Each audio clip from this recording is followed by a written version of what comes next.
What is up, everybody? It is me, DevilNeverCry, and today we are back with some DMC 5, Mission 7, Dante Must Die, S rank, modded out the wazoo, and we're gonna get stuck right in, to be honest.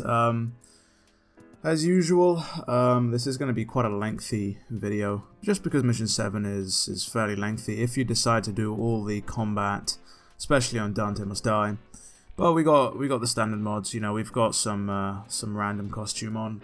You know, rainbow flames. We've got the engine blade, a fan favorite that is.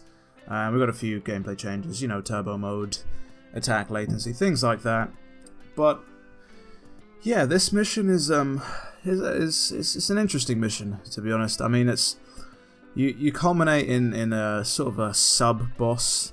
And it is a sub-boss because the health values, I believe, for the Proto-Angelo are inflated specifically on this mission.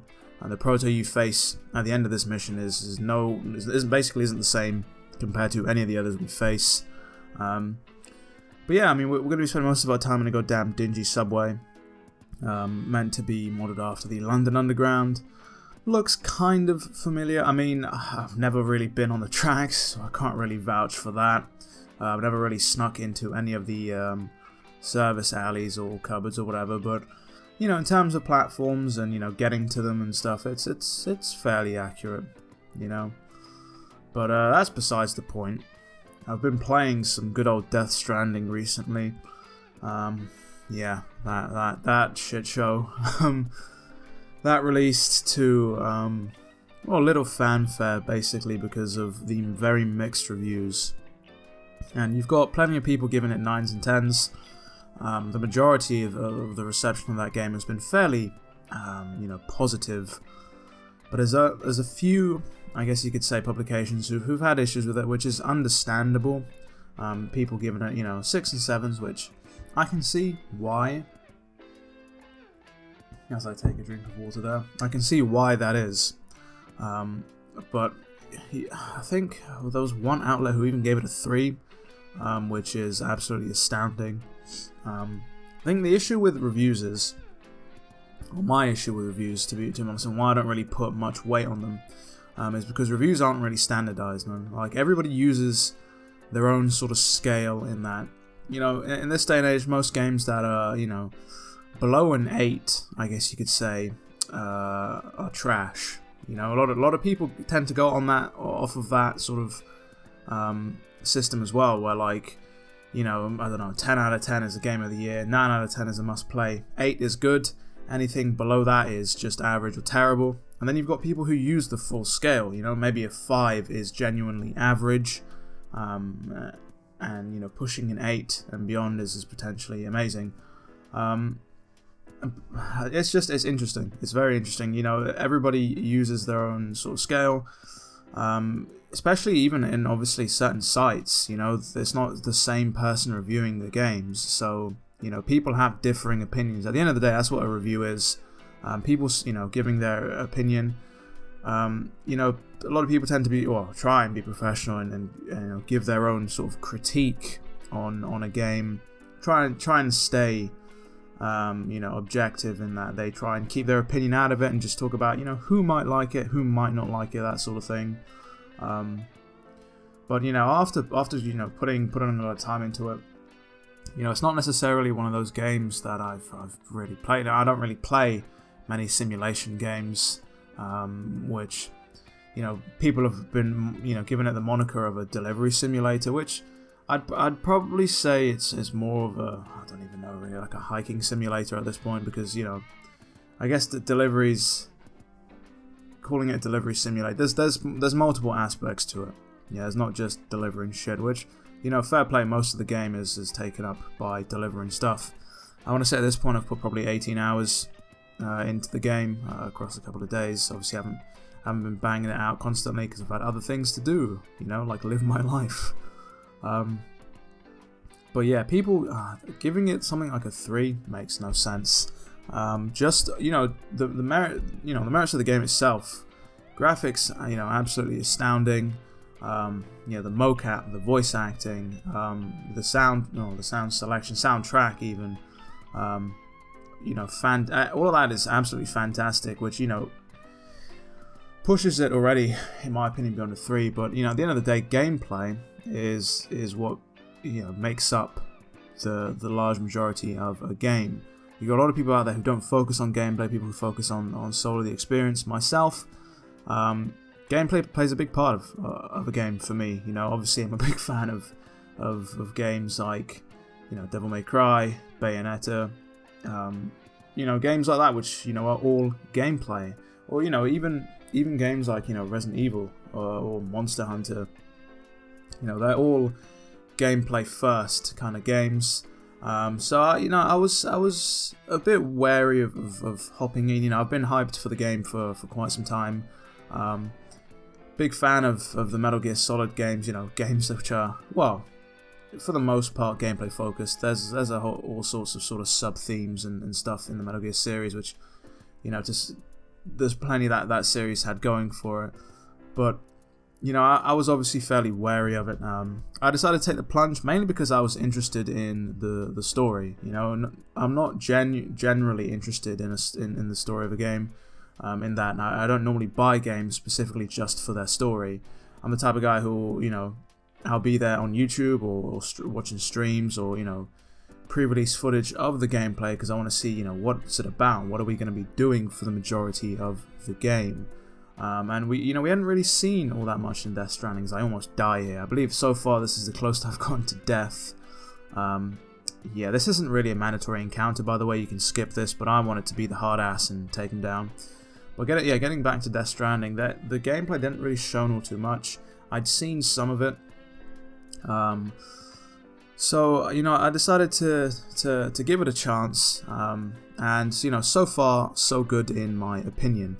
You're not just making deliveries. The majority of it, of course, is making deliveries. But, you're dropped into this massive open world.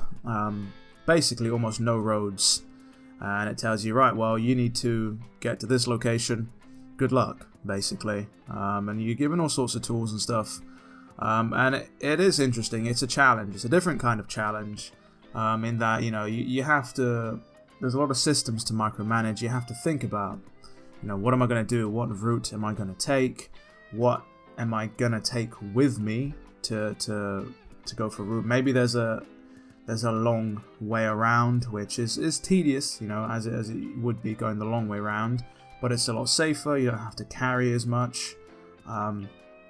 But then maybe there's a more direct route. Maybe you have to hike up a goddamn mountain, which I've done plenty of times because I have no patience for things. I always try and take the quickest route to things. So, going up a mountain, what am I going to have to take? A bunch of ladders, a bunch of ropes, things like that. And then you've got the whole online aspect of it, which I think is fantastically done, in a sense that for those of you who don't know, which probably most of you know by now, obviously you're in this open world, but you can have other player structures instanced into your world, and I hate to say the words, Dark Souls-esque sort of manner where, people build stuff like safe houses, bridges. People leave ladders, ropes, vehicles that people have used in their own sort of single-player game. Sometimes you can come across that in your world, which makes a journey a lot less treacherous, a lot less perilous. It makes things all sorts easier. And the same goes for the things that you make. The things that you make can be found instanced in other people's worlds. And I guess this whole idea of connections that Kojima was trying to go for, in that aspect, absolutely fantastic. That is one of the highlights of the game so far. And for what it's worth, I'm hoping we see more of that in games. I think we are, to be honest. I think there's lots of sort of focus in multiplayer aspects, or not multiplayer aspects, but even this game's got something like the cameo system, where you see each other, but you never really sort of interact, which is kind of what Death Stranding is going for. However, obviously this game has got the good old mods. It's got a taste of the good shit, which allows co-op to be, allows you to co-op throughout the majority, if not all of the game. And yeah, I mean, it's interesting. I like it. I've got other games that I really want to be playing at the moment. Or, you know, I honestly thought I wouldn't enjoy Death Stranding as much as I thought I would. There's just something about, you know, playing the game and when it sucks you in, you know. But for people who don't really like the sort of micromanaging systems, you know, having to take things from one location to the other, you know, the game might not be for you. Don't get me wrong, there's plenty to do, as I said, other than, you know, make deliveries. There's combat, you know, you got to avoid, you know, a bunch of crackheads out there trying to steal your shit. You got to avoid, you know, supernatural enemies, the BTs, but sometimes you just can't. Sometimes things go to shit and you are forced into combat. And of course, you know, you've got the conventional boss fights as well. It's not just just nonsense as this enemy hides behind a goddamn train and I have to snuff him out. So yeah, you know, you spend a lot of time sort of having to plan out what the fuck you're gonna do, and having to have contingency plans in case things go wrong, because things will go wrong, you know. But yeah, I'm interested. The gameplay loop is interesting enough to keep my attention. The story's definitely enough to keep my attention. I want to see where things are going, which, you know, stories have always been a strong point, I guess, of Kojima, so to speak. You know, I say strong point. A lot of the shit he does is wacky woohoo nonsense, which is what makes it so interesting to me and multiple other people. But yeah, I'm interested to see where that's going.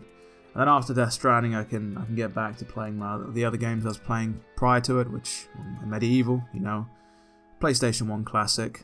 Who doesn't love that game? The remake of that dropped, I think, 25th of October, didn't it? A little while ago.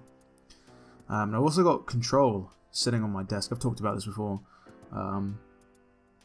which I want to get stuck into eventually. But I'm just one of those people who just like, once I start something, I want to just play it, finish it, get it over and done with. I'm not a fan of starting multiple games all at once. I think that's a very bad idea. You'll be left with plenty of games that are like half complete, you know, as we take on, well, as we snuff out that encounter. And we've got the big boy encounter coming up soon.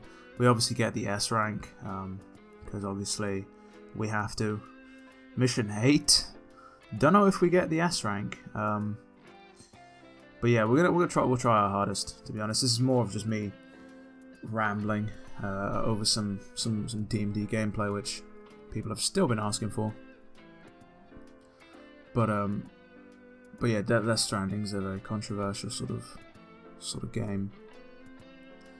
And you know, most people that like this game aren't really gonna, I think, like Death Stranding, especially if you're in there. If you want the tight, like, consistent gameplay of Metal Gear Solid, you're not gonna get it in Death Stranding. You're gonna get a tight gameplay experience. Don't get me wrong. Everything's fine, like refined, precise. Everything sort of feels deliberate, but you're not gonna be out there like, you know, consistently sneaking and, you know, putting people to sleep, shaking enemies down, things like that. Is it the weapon to surpass Metal Gear? That is the question.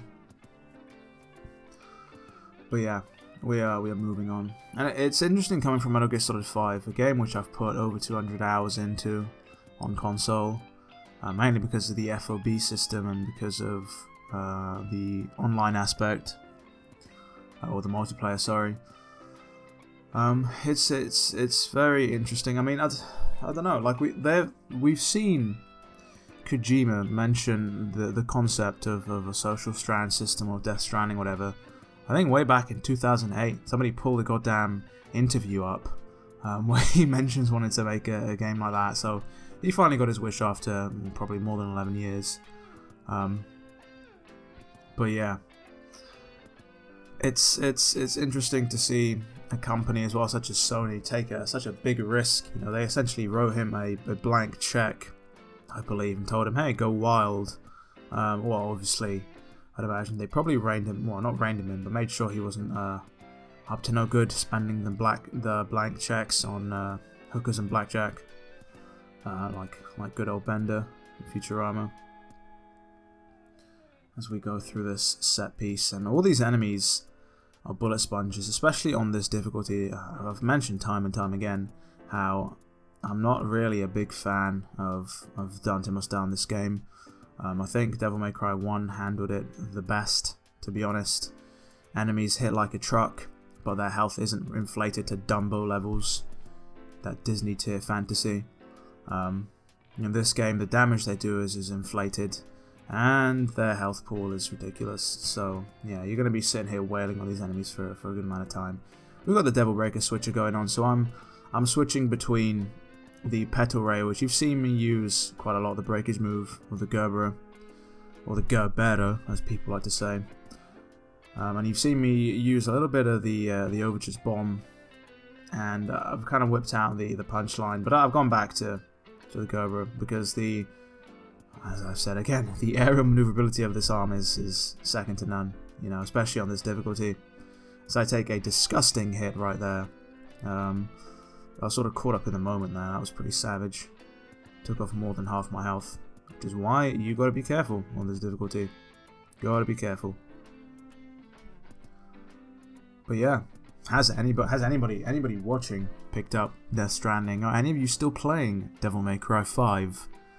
You know, you guys still holding out for the hopes of a special edition? Because, well, we know sure as shit DLC is not coming now. You know. It's been... How long has it been? It's... Oh, Jesus Christ, it's November. And this came out on the 3rd, so it's been 8 months. They are not going to be releasing DLC for a game that's 8 months old. Best thing we can hope for is a special edition at this point. You know? Good old special edition. But I think it's cool. The community is still alive and well, and well, at least I've seen on Twitter. People still putting out things like combo mads, sharing clips of combos and stuff on Twitter and Discord. People still making mods for this game. So the community's still alive and kicking. You know, it's only been 8 months. I don't know what the hell I'm talking for this about. You know. Considering DMC4 was kept alive for for more than 10 years. But yeah, still slightly ill. Don't know why. That's often how it goes with being ill. It takes goddamn forever. Almost as long as this goddamn sub-boss, so to speak. But that's going to wrap it up. It has been me, DevilNeverCry. I would like to thank all of you for watching. And as always, I'll see you all next time.